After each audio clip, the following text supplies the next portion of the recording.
Oke guys, bertemu lagi dengan gua Jijo. Jadi kali ini kita kembali lagi di konten ngalur ngidul ngomongin manga ya. Mungkin sekalian curhat kalau gua ada yang pengen gue curhatin. Tapi kali ini kita kembali lagi intinya untuk mereview manga.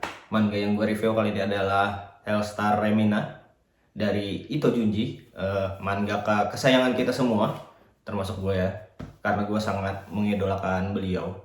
Karena cerita-ceritanya menurut gue bagus, hampir semua bagus ya, dan serem dan juga disturbing. Ini bukan kalau tipikal Junji itu bukan kayak horor-horor hantu atau kayak gimana ya, tapi ini lebih ke disturbing gitu, kayak horror disturbing yang kalau lu baca atau lu liatin gambarnya lama-lama itu bakalan bikin lu merinding sendiri gitu. Dan apakah hal itu sama terjadi di Hellstar Remina? Baiklah, gue akan mulai saja karena gue males terlalu panjang apa ya, opening gitu, dan gue juga mungkin nggak terlalu banyak kosakata yang bisa gue sampaikan. Jadi ya sudah, langsung saja gue akan review untuk bagian covernya dulu. Untuk bagian cover ini sayangnya nggak pakai cover jaket kayak yang cetakan terdahulu ya. Ini pakai cover biasa. Jujur gue lebih suka yang nggak pakai jaket cover, karena kalau pakai jaket cover itu kayak apa ya, kayak bikin ribet gitu. Sedangkan kalau yang kayak gini kan enggak. Ini gue jujur lebih suka, tapi gue menyayangkan sih karena untuk cetakan yang terdahulu itu pakai cover, jaket cover semua, sedangkan ini malah enggak gitu. Gue bingung juga kenapa ya jadi diambil keputusan bahwa nggak usah pakai jaket cover. Jadi kayak aneh aja gitu. Yang pertama-pertama pakai jaket cover, yang ini enggak. Sangat disayangkan sih. Tapi ya nggak apa-apa juga sih gue. Yang penting di covernya itu bagus aja sih sebenarnya ya kalau menurut gua. Karena untuk yang pakai jaket cover itu, kalau cover utamanya yang selain jaketnya itu tuh jelek semua menurut gua ya. Menurut gua jelek semua. Kalau untuk yang jaket covernya ya pasti bagus, dan ada juga yang lumayan bagus sih. Tapi untuk yang ini covernya menurut gua sih bagus. Untuk warnanya mantep banget dan memperlihatkan si Reminanya. Ini Remina namanya, dan ada ini planetnya juga. Untuk di bagian belakang ya simple aja, hitam polos kayak gini dong. Untuk spannya ya sama, simple. Kalau sinopsisnya yang gue ingat ya, karena gue udah lama baca ini tapi baru bisa nge-review. Jadi untuk sinopsisnya itu ada seorang profesornya itu ayahnya si Remina ini, kayak menemukan sebuah planet baru, dan akhirnya planet baru itu dinamai sama dengan kayak nama anaknya, yaitu Remina. Tapi lama kelamaan ternyata kayak planet itu mulai mendekat ke ada suara motor lagi. Semoga semoga tidak masuk di video ya. eh Lanjut. Jadi untuk gue jadi lupa lagi apa yang gue bilang tadi. Tapi planet tadi itu lama kelamaan mendekat ke bumi gitu, dan setiap kali planet itu bergerak, eh, planet di sekitarnya itu menghilang dengan misterius. Nah akhirnya eh, misterinya itu di situ. Kenapa bisa planet-planet di sekitarnya itu menghilang, dan kenapa bisa planet tersebut bergerak dengan sangat cepat menuju ke bumi. Ya mungkin akan gue spoiler ya ke belakang-belakangnya, tapi nanti. Jadi gue kasih warning aja kali ya, karena konten ini pasti akan menyertakan spoiler, seperti seperti ya konten-konten yang sebelumnya pasti akan gue kasih spoiler. Jadi kalau misalkan kalian nggak pengen kena spoiler ya gak usah nonton. Mungkin di video menit-menit terakhir aja kali ya. Untuk apa namanya, gue agak lupa lagi. Untuk ratingnya berapa gue kasih ini nanti. Dan untuk kemudian untuk di bagian dalamnya, untuk artnya udah bagus sih menurut gua, udah mulai bagus, tidak seperti yang kayak Tomie. Kalau Tomie itu kan di awal-awal agak kurang bagus karena mungkin itu awal-awal karir eh, Juji itu, Sensei Juji itu aja, jadi agak kurang bagus.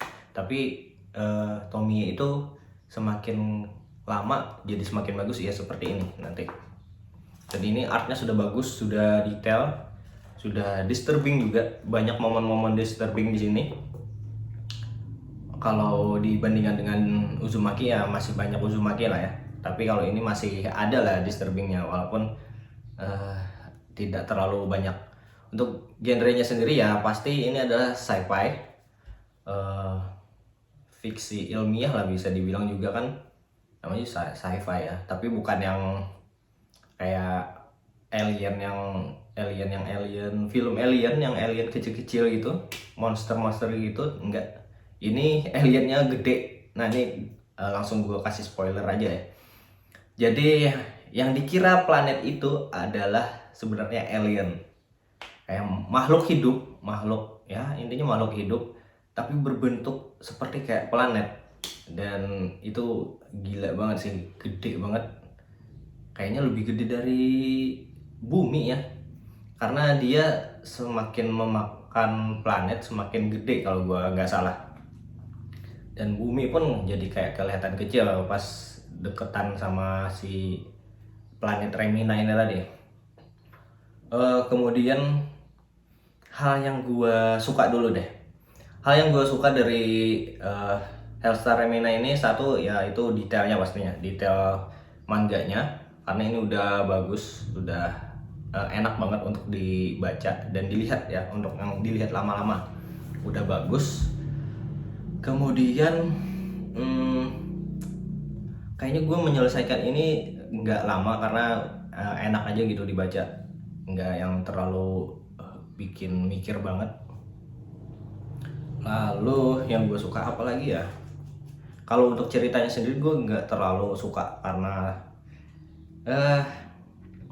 terlalu gimana ya? Terlalu menghayal banget menurut gue. Nggak masuk di akal, malahan jauh banget di akal. Kalau sesuai dengan ilmiah itu kayaknya enggak sih ya. Karena banyak banget momen-momen apa ya? Over the top bisa dibilang, kayak lu melayang di apa, di udara gitu, keliling dunia dan lu nggak mati. Itu aduh, itu ada di salah satu panel itu ya, adegan itu, dan itu aneh banget menurut gua. Kemudian oh ya, yang gua suka lagi itu adalah konflik yang terjadi di sini. Gimana Junji Ito itu menggambarkan bahwa kalau misalkan dunia pengen kiamat atau akan kiamat, akan terjadi sebuah kegilaan yang sangat mengerikan di masyarakat sekitar. Karena gue yakin hal itu pasti akan terjadi juga kalau misalkan terjadi di dunia nyata kita ya. Kalau misalkan dunia mau kiamat, pasti ada aja orang yang dalam tanda kutip gila gitu dalam pemikiran, pasti ada melakukan kegilaan gitu. Dan yang lebih ngerinya itu adalah mungkin satu atau beberapa orang yang agak gila itu mengajak orang lain gitu untuk melakukan hal yang gila juga, dan akhirnya mengakibatkan kayak chaos gitu jadinya, jadi chaos gitu keadaan, malah bikin makin parah. Dan itu digambarkan Junji Ito di sini, dan menurut gua itu pasti akan terjadi sih, menurut gua yakin akan terjadi kalau misalkan ada kiamat beneran di bumi kita ini nantinya. Mungkin bisa kita ambil contoh ketika pandemi kemarin lah ya, pasti ada beberapa orang yang kayak melakukan hal-hal gila gitu ya. Dan kita bisa lihat sendiri di berita, kalau misalnya kita lupa atau kita penasaran bisa searching aja, ada beberapa orang yang melakukan hal-hal aneh gitu ketika masih pandemi gitu. Ada yang nggak percaya, ada yang kayak gimana, dan aneh-aneh lah intinya. Dan seperti itulah gambarannya di sini. Dan di sini bahkan lebih gila lagi, lebih ya bisa gue bilang lebih tolol lah. ngeri banget sih menurut gua. Dan Hellstar Remina ini memang ngerinya di situ, kayak konflik yang terjadi antara masyarakat, masing-masing masyarakat. Kayak ada juga gambaran si kaya dan si miskin. Kalau yang si kaya tuh bisa dapat privilege lebih gitu, kayak bisa naik roket gitu untuk pergi ke planet lain. Sedangkan untuk orang-orang yang miskin itu ya pasrah aja gitu dengan hidup mereka yang ya mati aja gitu di planet yang akan hancur sebentar lagi. Kalau orang-orang kaya bisa naik roket untuk pergi ke planet lain, eh,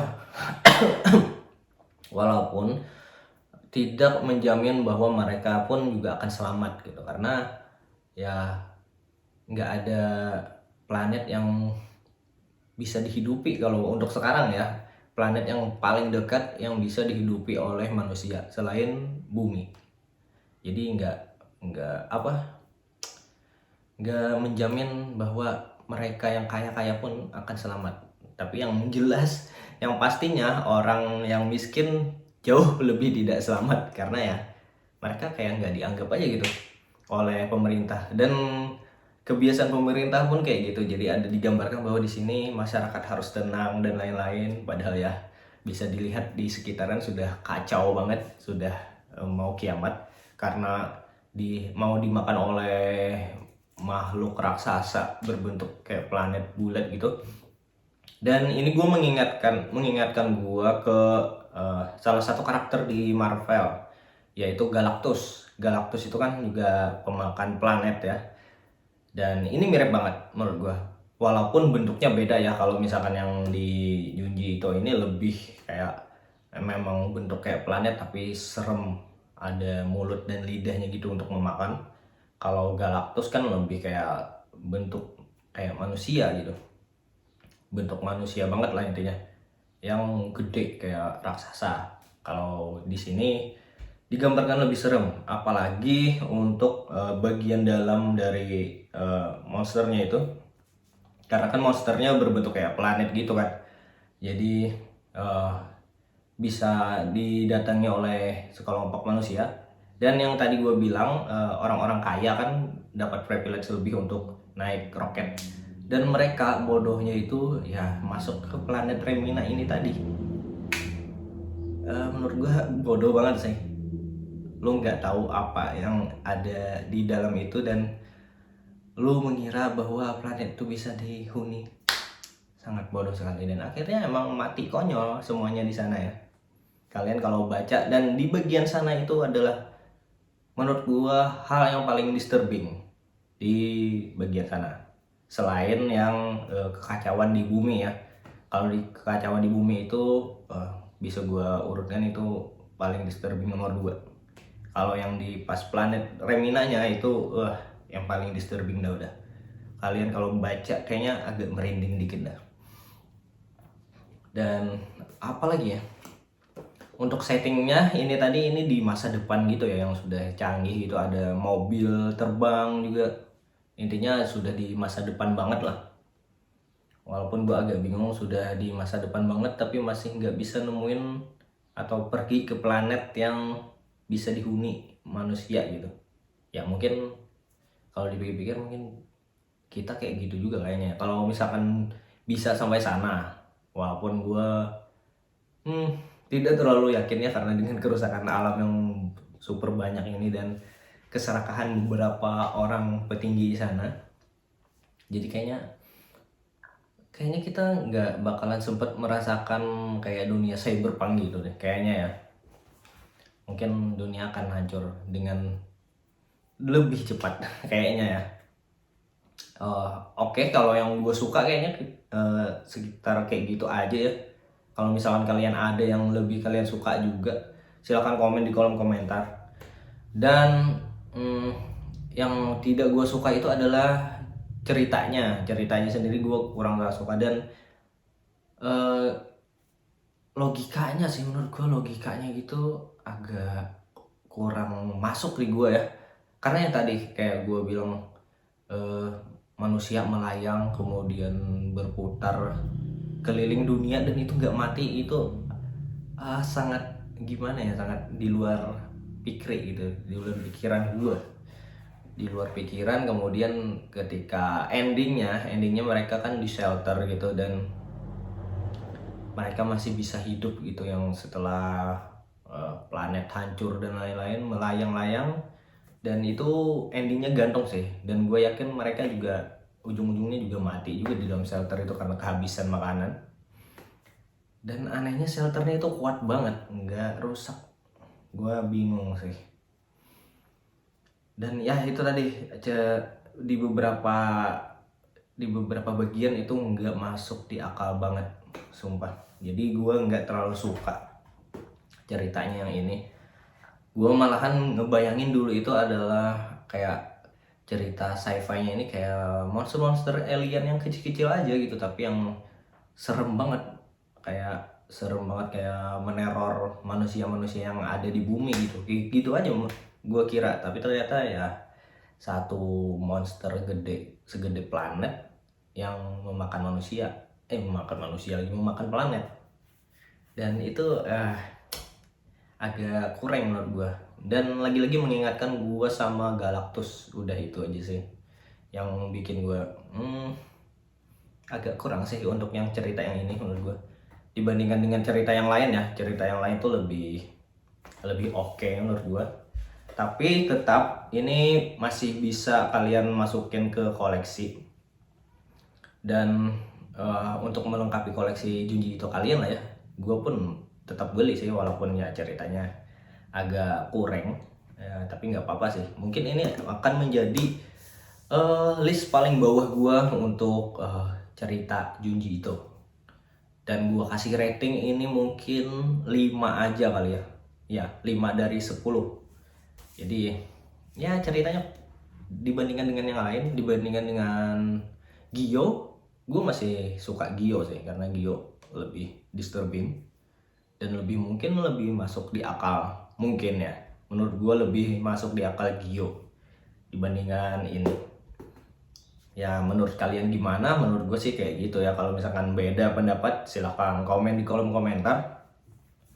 Dan mohon maaf juga ya untuk penyampaian gue yang mungkin kurang bagus, karena gue nggak pakai skrip, karena ya gue agak males bikin skrip. Nggak tahu ya, gue dulu itu sangat rajin bikin skrip, tapi ya yang nonton juga gitu-gitu aja, sama aja gitu dengan gue yang nggak pakai skrip. Jadi ya udah, gue bikin yang seadanya aja, dan gue juga nggak capek, jadi gue tetap bisa bikin konten daripada gue maksain bikin konten yang bagus banget tapi yang nonton cuman ya segitu doang.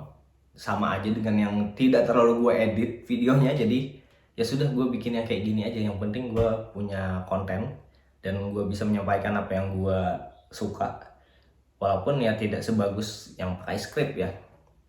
Ya walaupun ada kesalahan kata atau gimana, gue minta maaf, nanti akan gue perbaiki kalau misalnya memang gue ada salah kata.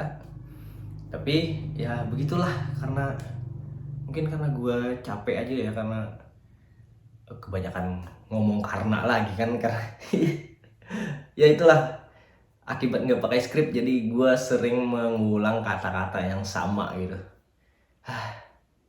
Kadang capek juga sih, tapi lebih capek bikin konten yang pakai skrip tapi ya yang nonton juga sama aja dengan yang nggak pakai skrip. Ya sudah, yang penting ada konten aja. Oke, sudah 19 menit, lumayan lama ya gue ngebacot. Jadi apakah ini worth it untuk dikoleksi? Worth it. Tapi apakah ini cerita yang paling bagus? Enggak. Bahkan ini menurut gue cerita paling bawah untuk Junji Ito yang saat ini gue udah baca ya, di antara yang lain. Ini adalah cerita yang paling bawah, tapi tetap masih bagus untuk dikoleksi karena artnya bagus, detail, dan ada beberapa yang bikin disturbing juga. Kalau misalkan kalian yang sangat suka sci-fi, gue juga sangat suka sci-fi deh, kayak film-film tentang planet, tentang alien dan lain-lain, ya mungkin akan agak sedikit kecewa dengan ini karena gue juga kecewa. Jadi ya yang nggak apa ya, ya jangan terlalu tinggi lah ekspektasinya untuk yang ini. Tapi tetap aja masih bisa kalian koleksi, masih bagus walaupun yang nggak pakai jaket koper tadi gua menyayangkannya. Walaupun di manga selanjutnya yang dicetak oleh Akasha ini nanti juga akan tidak pakai koper untuk yang lain ya. Kayak kalau nggak salah itu Fragment of Horror, gue sudah punya di rumah, itu nggak pakai jaket koper juga. Dan itu nanti akan gue bahas juga ya, karena ada beberapa hal yang gue nggak suka. Untuk yang Gyo terbaru gue belum beli, tapi nanti gue akan lihat reviewnya juga. Kayaknya bakalan nggak pakai jaket koper juga ya, kayaknya. Tapi ya who knows, karena gue belum lihat reviewnya. Kemudian untuk yang Suichi itu kayaknya nggak pakai koper juga. Tapi lagi-lagi gue belum lihat reviewnya ya, jadi gue nggak bisa memastikan dengan benar. Nanti kalau misalkan gue udah beli ya pasti bakalan gue unboxing di TikTok dan akan gue review kalau gue sempet, akan gue review di YouTube ini dengan yang format yang segini, yang seadanya gitu, yang sampai 20 menitan seperti ini. Oke deh, segitu aja. Kalau misalkan kalian ada pengen menambahkan, silahkan komen aja di kolom komentar. Dan sampai jumpa di video gua berikutnya. Bye bye.